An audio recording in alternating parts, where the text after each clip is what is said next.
that's what was really interesting about listening to people who are, like real right-wing populists like Tim Pool, was he was talking about how this was such a blunder, how this is going to destroy their right-wing populist movement, how this is going to hurt Trump itself and everything they'd worked for the past 40 years. Like I mean, Tim Pool is sometimes so wrong about so many things, but every now and then 49 state sweep. Yeah, he actually said that. He California's going to turn red. California's going to flip red, guys. Don't worry. I just don't think he's the brightest guy. But anyway, no, but he's not. Yet he is the #1 political commentator on YouTube, with the largest audience, which is scary. But go on. Well, that happens. Like I just said, he's wrong about so many things. But those moments of like self-reflection into their own movement, I find extremely fascinating. It's also interesting to see people like Vosh respond to this, and like he thinks that the left is not utilizing outrage far enough, and how this is basically gifted the left with so much. Yeah, I agree with that. Everything we need. This is everything we need. And so Ben Shapiro, on the other hand, is saying, oh, leftists like Cori Bush put out, like how something about, she's a freshman congresswoman, talking about how, every Republican needs to be censured and tried for treason itself. Treason is punishable by death, okay? That's a federal offense, which I think is just, like, ludicrous. But so they're giving fuel to people like Ben Shapiro, who are saying they're just going to use this to collectively punish all of us, right? And look at all the evidence that's piling up with Parler and yada yada. And I know you guys want to have a separate episode about that. And then there are people on the left who are like, yeah, this is everything we need. Yeah, we're coming after you. But the problem is that, as Ali pointed out, this is going to be a great gift to the sane left, but it's also a great gift to the crazy left. Okay, they both got a gift, so we could be happy about the gift and the sane right as well. It's also a gift to the sane right. It gave him an out. I don't think. Let me tell you why it's not the thing is that the sane right only gets voted in because they get the votes from the sane right and also the crazy right. Okay. Now their party is going to be divided.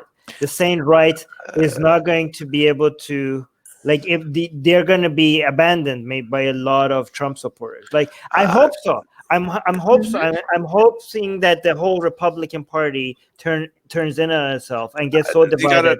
I think you got to think a little further back in time when you had the Reagan Democrats. Remember, Reagan '84 won 49 of the 50 states, right? Like there's in 1984. Like there's I know that seems like forever ago, but I think that they wanted to kind of bring back that kind of Republican Party, and a lot of them actually want to do that. That they absolutely worship Reagan, right?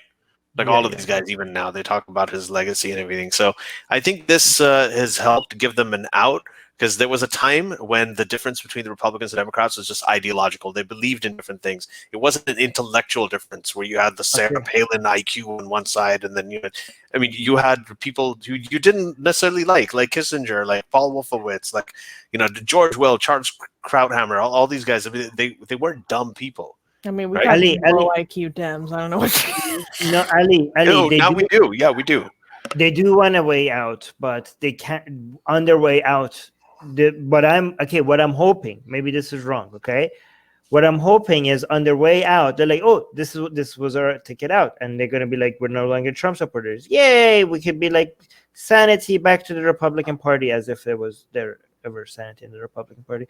But yeah, let's just pretend. But they're gonna be like, yay, we don't have to support Trump anymore. However, Ali, on their way out, the cultist Trump supporters, they're not gonna follow them.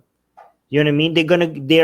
They're out, but the dogmatic QAnon election has been stolen, Trump is going to be president any day now, people, they are a lot more brain. I mean, maybe I'm too much influenced by the fact that I follow these people. This is not just a new political ideology. This is a religion. This is a religion. This is like a cult. And I don't think they are as flexible as just political, like, oh, like, okay, fine, let's go back to being united with the rest of the political party. They'll move to Bernie. No, I disagree with something though. Armin, you were saying like, oh, the same people are going to be like, oh, yay, we don't have to support Trump anymore, blah, blah. I think it's going to be the QAnons who leave the Republican Party. Because that's what they're already saying. I'm not a Republican anymore. I'm a patriot. I'm never giving another dime to the GOP because they turned on us when we went to war for them and they didn't release the Kraken. So like they're going to be like this X factor. Like So I'm hoping, Ali, if I'm right and you're wrong, that's a good thing, because that will mean that would be the end of the Republican Party. I know, but I think that there's, I have a whole other idea about that, but we'll save that for another time. But I do think that a lot of times this isn't really a race thing. It's as much as a class thing. Trump did relate a lot to the lower socioeconomic classes of people who are struggling, who feel like they've been given a raw deal, where the income inequality thing hits, right? So the income inequality, like these are generally people who don't have college degrees, who are not very well off, and Trump is their hero because he's the example of the guy who talks like them but is a billionaire and is successful president, everything. Right. So when you see the overlap between Bernie supporters and Trump supporters, right, who are both hit by income inequality and who are on the receiving end of the class war, right? It makes a lot of sense. So what happens is when the Trump thing goes away, he's off Twitter, he's everywhere. If it starts fizzling out, and I think it will start fizzling out, there is going to be another movement. I can't tell if it's going to be an extreme progressive movement or extreme conservative movement, but it will be something that caters, a populist movement that caters to this class, right? And this is an opportunity for the left, because these are the people, as much as rigid as we think that they are, I actually, just historically, it's been seen that these are the kinds of people who are able to move to other things. But that's a much deeper discussion that I'd be actually interested to hear your perspective on, Suzanne. Yeah, the generalized populism isn't going away. Mm-hmm. Yeah, and it can change forms, it can change ideologies. It's ideologically agnostic.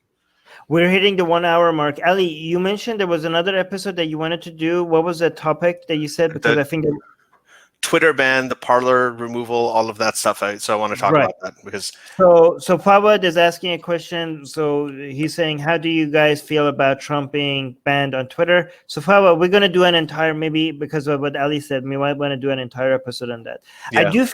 I don't think it's not mutually exclusive. You know, you could be at the same time say that it's a good thing that Trump is banned, and at the same time think that social media is like Twitter, Facebook, and YouTube have too much of an influence on the discourse, and that needs, these are not. It seems like a contradiction to hold these two positions. I don't think it's a contradiction. Yeah, I want to say one thing about this and just plug on my podcast, the Professional Novice with Ali Rizvi. I had a whole discussion on this with Jay Shapiro. Jay Shapiro is the guy who directed Islam and the Future of Tolerance with Sam Harris and Majid Nawaz, and So I'd recommend you guys watch that as well, because I think he had some good ideas, and both of us are we don't have very, very strong opinions on this, but we do have more nuanced opinions. Yes, I would also plug that episode of Professional Novice with Ali Rizvi with Jay Shapiro. I listened to it in preparation for this, and it's quite good. Yep. Guys, Ali Rizvi has some really interesting discussions on his channel, and that channel is criminally undersubscribed. So you guys go show it some love. Thank you, guys. You guys are so sweet. By the way, Katie just wanted to clarify something. Katie has a good point that is interesting, saying, wow, the right-wing leaders everywhere relate to the lower economic classes? Question mark. Pakistan, India, and even Trump. So I think Katie might, I don't know what is... Well, Brazil as well, right-wing populism had a major global rise in the past 4 years. Yeah, it has. They cater to that, and the thing is, it's interesting because they are usually the leadership in these places is very elite, right? But the people they try to cater to are the poor. So it's very classically manipulative. They tend to use, it's like they want to do the war in Iraq because of oil, and then they'll send the poorest people, who go against their own self-interest. They'll scare them that gay marriage is coming and maybe boys will start marrying boys, so you better go to Iraq and fight, defend freedom. It's just really strange the way it works. Well, the right-wing populism just plays upon insecurities to muster up nationalism to help fight the fear. Right. Okay. Katie's saying she's already subscribed to Ali's channel, so that's Thank you, great. Katie. Stony is saying, last comment we're going to read. Stony saying Majid Nawaz pooped his sleeping bag and started rolling around in it. The Trumpism from him is absurd. Ali, we should have an entire live stream about talking about what went wrong with Majid Nawaz and the insanity. It's not going to happen. I called him, and I think that he's busy with some stuff later. I'll reach out to him again. But let's see. We should call him out for all the crap take that he has recently had. Let's do a live stream on that. So. Well, Armin, actually, we're doing a live stream on that tomorrow. So yeah, we're doing a live stream. If you're listening to the audio of this, what that time? video will already be out. You yes. go watch it. Yeah, on Atheist Republic, we have same time tomorrow, right? Same time. No, it's at 7 p.m. Pacific time. Right. But I do want. That's 10, yeah. Oh my God! Okay, I'm gonna come in for that too. Let's see it. Wait, you could join as a co-host if you can, if you're free. Co-host. I actually want to watch it. Okay. Okay. Oh, News just came in. YouTube has suspended President Trump's channel for at least 7 days. Wow. For ongoing potential. So I'll tell you what's going on. Is actually like flies. On the right now at the state capitals, on Inauguration Day, they are organizing and planning all of these kinds of things at state capitals. Gretchen Whitmer, Michigan. All of that. So there is a lot of this activity going on. So it's not just these platforms themselves that are doing it. I think that they're getting a lot of feedback from the FBI and everything. They're trying to control these groups from organizing. So I think that has a lot to do with it. I think it's more complicated than just censorship. All right, guys, we need to end this here, though. Okay. All right, let's end it here. And thank you, Armin. Thank you, Susanna. If you are, I'm going to do this right now. I learned how to do this with YouTubers and everything. I didn't know this for the longest time. Smash the subscribe button. Smash it. Hit that bitch. Yeah, just go. You see the subscribe button? You gotta hit it, subscribe, and there's a bell next to it. Smash the bell too. Destroy that motherfucker. So